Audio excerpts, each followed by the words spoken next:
As great as this show's character development was, these are the Avatar characters who deserved better. For this list, we'll be looking at characters from Avatar: The Last Airbender and The Legend of Korra who didn't get enough screen time, died too soon, or could have used more development. Our countdown includes Long Feng, King Bumi, Jet, and more. Even with some of the best character development in animation, a few characters are bound to get the short end of the staff. Just to get this out of the way, every character deserved far better in that M. Night Shyamalan movie. Also, spoiler alert.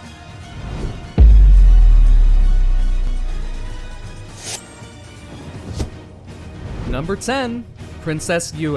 Introduced towards the end of Book 1, Princess Yue shares a short-lived yet touching romance with Sokka. Their relationship builds to a tragic conclusion when Yue gives up her life to bring back the moon spirit. As tear-jerking as Yue's sacrifice is, it likely would have packed a greater punch if she appeared more throughout Book 1, as opposed to just its final 3 chapters. Yue thankfully isn't forgotten, as her death hits Sokka hard, signifying his growth. As a spirit, she aids Aang in the Book 3 premiere and the canonical game Escape from the Spirit World. Nevertheless, Yue remains something of an unsung heroine. With a live-action Netflix series in the works, we'd love to see Yue play an even more prominent role. Number 9.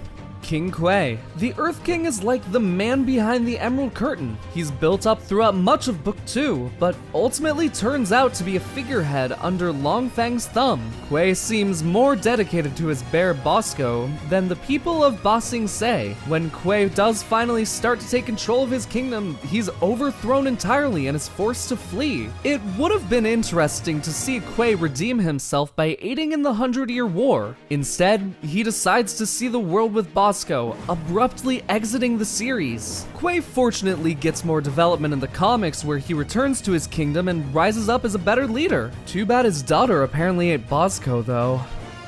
Number 8.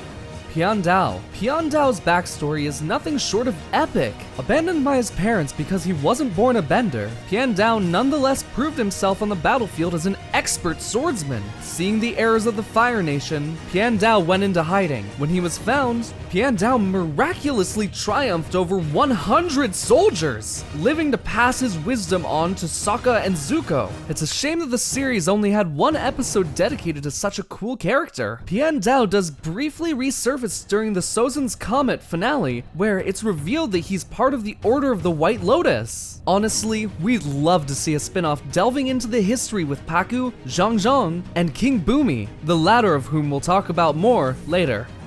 Number 7. Long Feng, the puppet master manipulating the Earth King.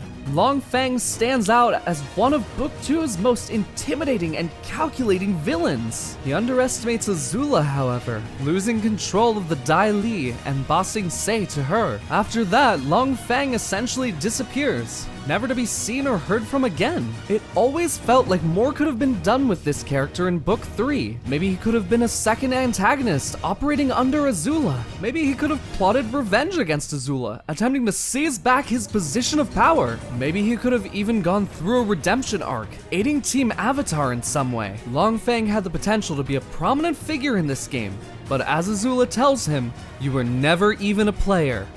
Number 6. Tsuki. If there's one character we wanted to see more of throughout Avatar, it was this Kyoshi warrior. Introduced early in the series, this skilled fighter immediately distinguished herself as a wonderful comedic and romantic foil for Sokka. Tsuki doesn't return until Book 2, only to be quickly taken out of the picture again after being captured by Azula's trio. It isn't until more than halfway through Book 3 that she reunites with Team Avatar, becoming a full-fledged member of the group. While that's all well and good, we wish it didn't take so long for Tsuki to finally receive a more substantial role. Plus, who doesn't want a one-on-one rematch between just her and Azula?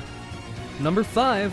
King Bumi. Despite seeming like an old coot on the surface, King Bumi not only turns out to be a powerful earthbender, but Aang's childhood friend. It appears Bumi might be more integral in Book 2, but due to his imprisonment, Aang had to find another earthbending teacher. We can't really complain seeing how Aang went on to meet Toph, one of the best characters in the series. Still, it's a bit of a letdown that Bumi didn't return until the series finale. While his screen time was limited, we're sure a lot happened to Bumi during the 100 years that Aang was stuck in that iceberg. A spin-off could expand upon those lost years, giving this mad genius a chance to really shine.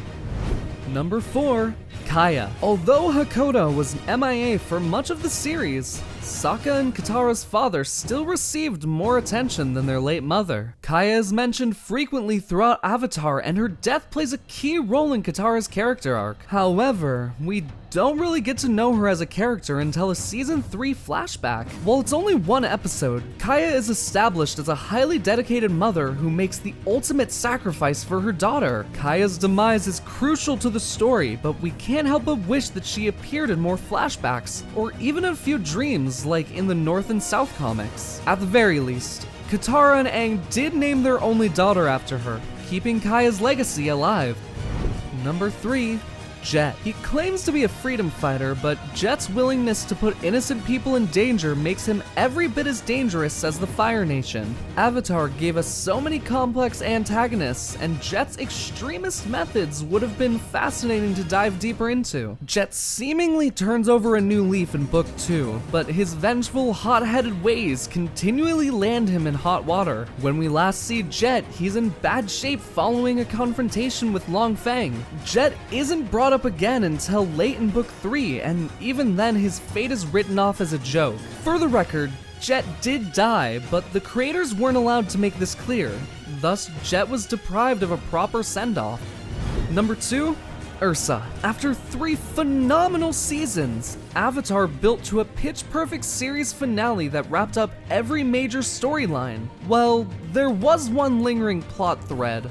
Whatever happened to Zuko's mother? This question haunts Zuko over the course of the series, and one episode does provide an in-depth look at the relationship with Ursa. For whatever reason though, the writers never found the time to reunite her with Zuko. We know, Ursa's life after her banishment is fleshed out in the graphic novel The Search, which we strongly recommend you read if you haven't already. Within the confines of this show, however, Ursa's story kind of got sidelined. They even make fun of this oversight in the first Legend of Korra episode.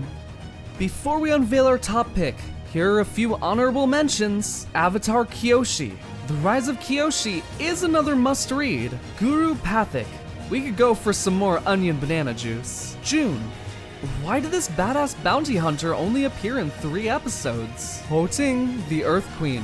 Better remembered for how she died than how she lived. Avatar Roku.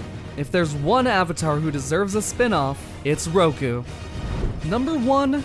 The Cabbage Merchant. In all the 4 nations, there isn't a more tragic figure than the Cabbage Merchant. Okay, perhaps we're being a smidge overdramatic, but this guy can't catch a break. Wherever he goes, Team Avatar and Disaster follow, leaving behind a trail of destroyed cabbages. No matter how many times it happens, we always crack up whenever we hear him cry, "My cabbages!" It's too bad that the Cabbage Merchant virtually disappears in Book 3, save for a brief mention. Be that as it may, this running gag was given a fitting payoff in the Rift graphic novel. The long-suffering merchant also went on to found Cabbage Corp, being immortalized with a metal statue. His screen time wasn't long, but at least those cabbages didn't die in vain. Thanks for watching. Do you agree with our list? Is there anybody you think we should have had here that we didn't? Tell us down in the comments below, and don't forget to like and subscribe to see more videos.